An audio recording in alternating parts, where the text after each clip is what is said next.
when children were starting kindergarten, everyone isn't starting at the exact place, right? We're not all in the same place. We're all we've had different experiences. And so because of that, we automatically have a gap from day one. Can you imagine the first day of kindergarten, we already have a gap.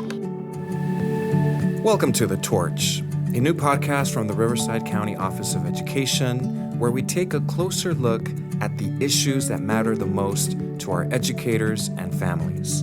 I'm Dr. Edwin Gomez, and as the Riverside County Superintendent of Schools, I am passionate about examining topics and elevating practices that bring innovative solutions to education's most challenging issues.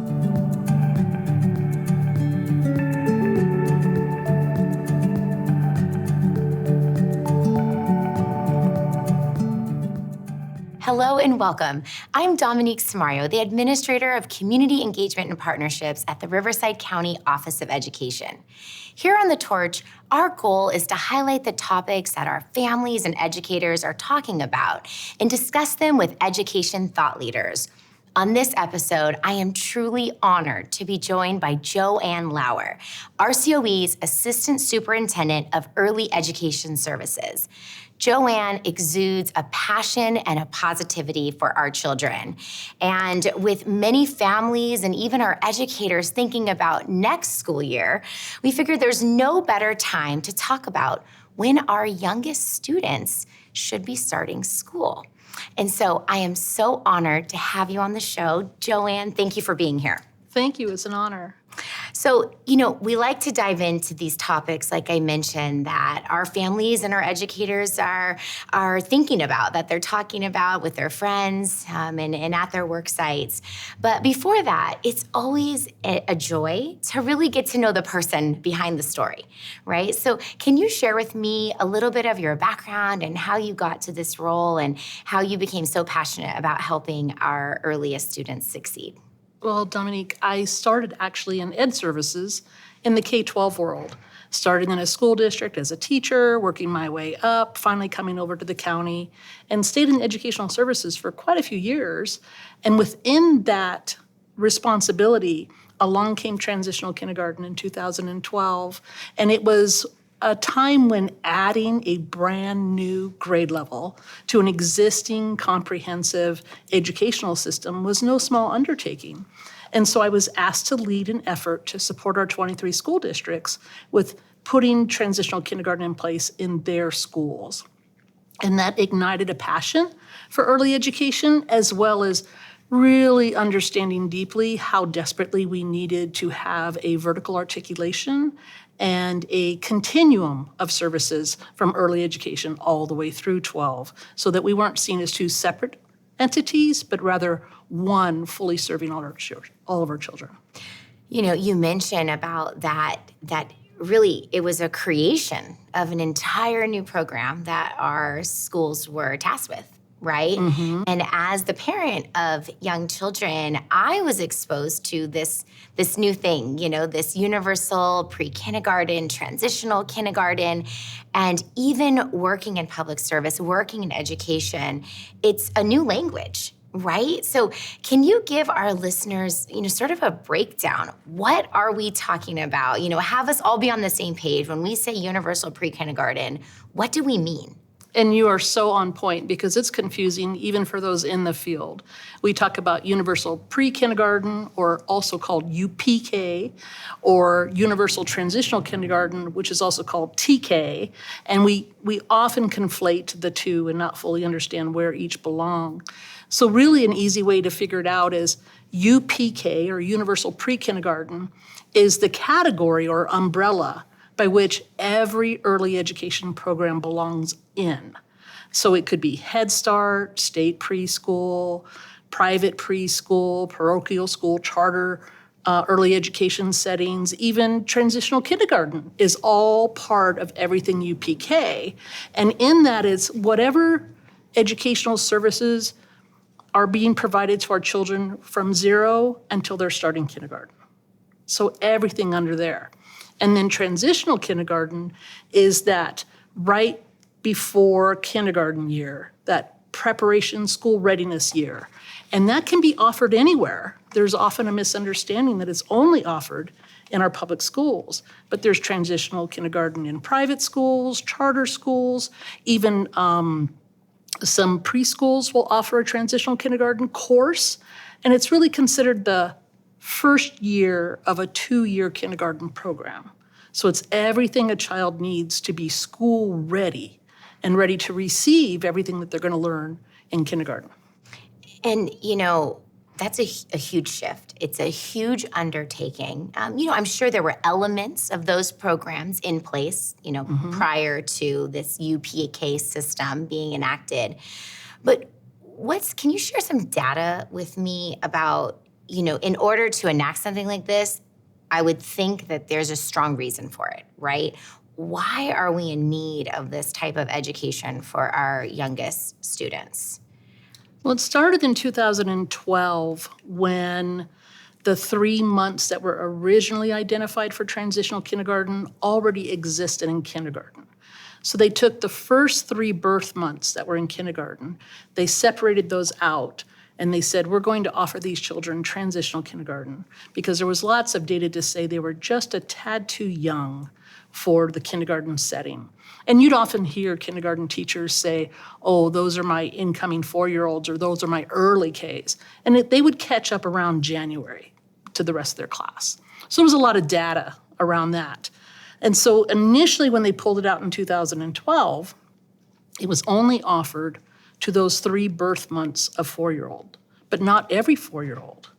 And so although the data said, whether it's through school readiness, also a lower retention, grade level retention rate, also a lower suspension rate of children who had the pre-K experience, in addition to higher academic success or higher literacy scores or numeracy scores, and it was a real readiness around that.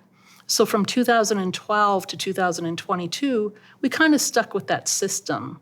And then in 2022 is when they adopted the UPK really mindset and said, we need to expand this so that every 4-year-old has access to this transitional kindergarten experience, not just those that could afford to send their kid to preschool or afford to send their child to preschool, or also maybe they were eligible for Head Start or state preschool, but there was kids in the middle that weren't receiving that service. And so they expanded it and have increased those birth months over time until it'll be fully implemented in 25-26. It's really helpful to know, and I think some of that in the expansion, that also is where maybe some confusion becomes, because as a parent you say, oh, as long as my child's birthday is, by this date, they're gonna start, and then the next year it might change, but it sounds like they're just trying to roll it out, because that's gotta be a huge adjustment for our schools. It right? is, between facilities and staffing, making sure that their curriculum is making adjustments for the earlier birth months. All of those things have to be taken into account. And at the same time, districts are really kind of trying to predict how many 4-year-olds will show up, because there's really no hard, fast rule or measurement to say this is how many children are going to come. And so they do the best that they can. Also, they're adjusting the class sizes lower for transitional kindergarten so they can more mirror a preschool setting and be more age appropriate. So lots and lots is going on at the school sites. And through all of that transition, it takes a great deal of flexibility and patience as we fully understand. And there's learning going on with every expansion as well. So every time we expand, we get a little bit better, get a little bit better, get a little bit better. So it's very exciting at the same time. And you mentioned the learning that goes on. I'm sure a lot of that is for the parents, right? And adjusting to when their child has the opportunity to start a certain program, but also for our educators. Tell me through their lens, what are they going through, and how can we best prepare them to take on this kind of entire new system? Well, even the most successful kindergarten teacher who could have been teaching kindergarten successfully for years, once they take TK realized that having an entire room of 4-year-olds is very different than having an entire room of 5-year-olds. Any of us who've been parents understand the marked difference between our age groups. And so there's some adjusting that's going on, and there's training that's happening for our teachers in the districts as well as here as Riverside County Office of Education. So we've established a transitional kindergarten support team here at our county office, and so it's being led by some very well-educated and specialists in the area, and they have a hand in both developmentally appropriate instruction and strategies, as well as an understanding of what we need to do to put in place for our children to be successful as they transition. Another thing is our parents, sometimes they might have had their child in a preschool and it's kind of a smaller setting and a small parking lot and it's very personal and friendly, or even in a house setting, so it's very personal and friendly. And then we go to the school and it feels kind of overwhelming. But all of our schools have set up these separate entrances through the kindergarten side, and they've gone to great lengths to make sure that the children feel safe and at home, even in a setting that may feel overwhelming. That has to be such a helpful, sort of ease into that transition, no pun intended on the transitional kindergarten. And but it's a big change for such young students. But as you mentioned, the data shows how important this is for their long-term educational success. Yes. And so, when we're thinking about the changes and the adding in of the new program and RCOE's investment, our school's investment, a lot of this, though, is also an opportunity for parents. These families, it's an ability to serve them in the best way possible, right? But tell me what that means in terms of choice. Because, oftentimes when parents think of school, there are set rules. There are standards, and it's a very prescribed system, rightfully so, for good reason. But there's some flexibility in this, and I think that's a really beautiful thing, especially when you're thinking of such young children. So what kind of choices do our families have? Well, I'm so glad that you brought that up, because when children first enter preschool, if a family chooses to put them in preschool, there are limited options, and many times those options are limited to their means or their eligibility. But when you get to transitional kindergarten that's open to every 4-year-old, regardless, then the parent can make the choice what's best for their child. Every child is different, but especially when we're talking about our youngest learners. So they all kind of mature a little bit differently. They might have different exposures or experiences with their families that might limit them into their ability to even engage with other children and socially and emotionally understand how to engage with others. And so a parent can choose between a plethora of transitional kindergarten opportunities, and aside from private preschool, much the same as kinder or 12, if you choose to put your child in private school, that is out of pocket. But all other transitional kindergarten programs are their choice to engage in. And so that is a real opportunity. I love that. And I think, having that agency over when your child is ready, and also if they are ready, and that they can then be more successful when they do go into that, traditional kindergarten, first grade, second grade, elementary model. To be able to have that support is really an incredible gift of our current modern day school system. When we think about this kind of entire new program, we've had decades and decades of this K through 12 model, right? And now we add this huge shift in. What should our educators and our parents remember? Because, it's truly barely more than a decade we've been implementing this, and it's transitioning as we go, into a more robust model. So what do they need to be reminded when sometimes it might seem, is this working? Is this not working? Tell us more about that. Well, with anything new or anything when we're enduring change, there comes a little bit of pain with that, right? And so it's really understanding that we're all working towards the best interests of the children, whether it's from the county's perspective, the school's perspective, the classroom's perspective, and of course the parents' perspective. And so when we work together as a team and find a way to best support their child, to work together in the best interest of their child, we can take this, it's just unlimited, right? It just goes on forever, the impact that we're going to be able to have. And so we're very excited about that component. But another piece for the parents to remember is that they choose what's in the best interest of their child. And so as they look at transitional kindergarten models, no one knows their child better than they do. And so they can make a personal choice of what it is that they want their child to be exposed to. Also understanding that transitional kindergarten, albeit a choice, it can also be a choice to retain, or not to retain, but to keep their child at home a year or in another setting, if that is what they so choose, if they feel that that's in the best interest of their child.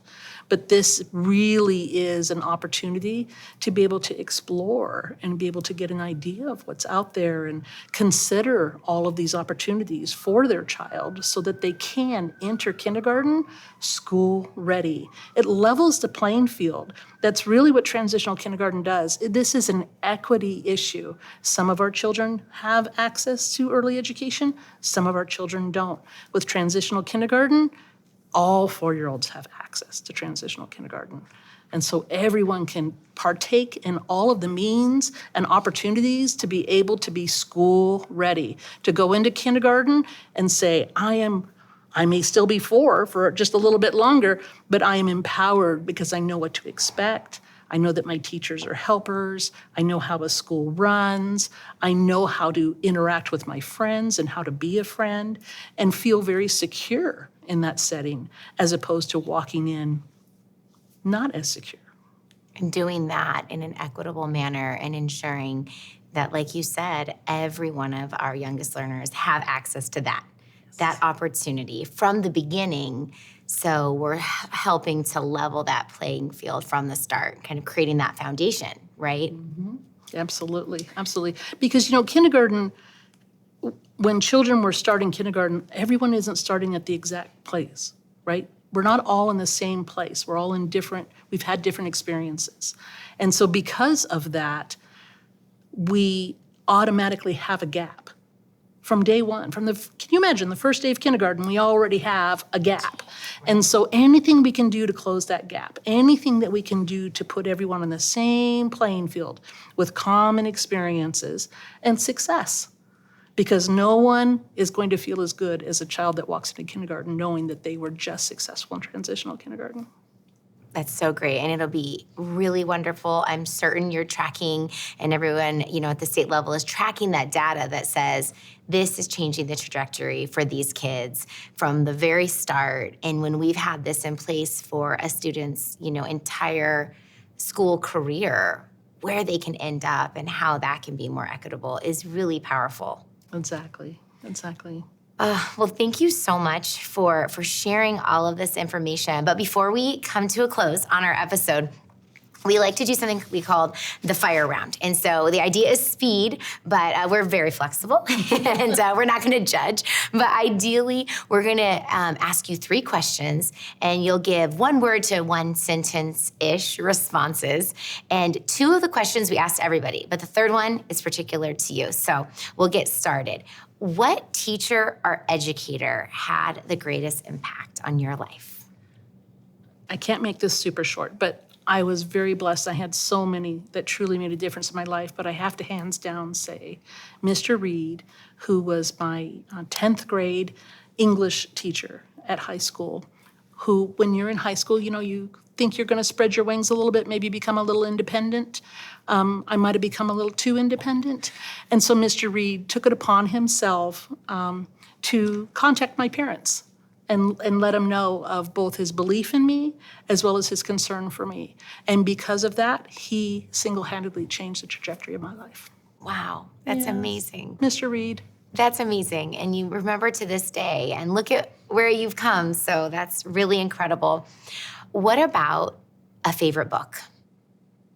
So I hesitate to say only because the title's a little off-putting, but there's a reason. Okay. So the book is The Killer Angels, and it actually was made into a movie, Gettysburg, and it's a historical fiction recollection of the Gettysburg Battle of the Civil War.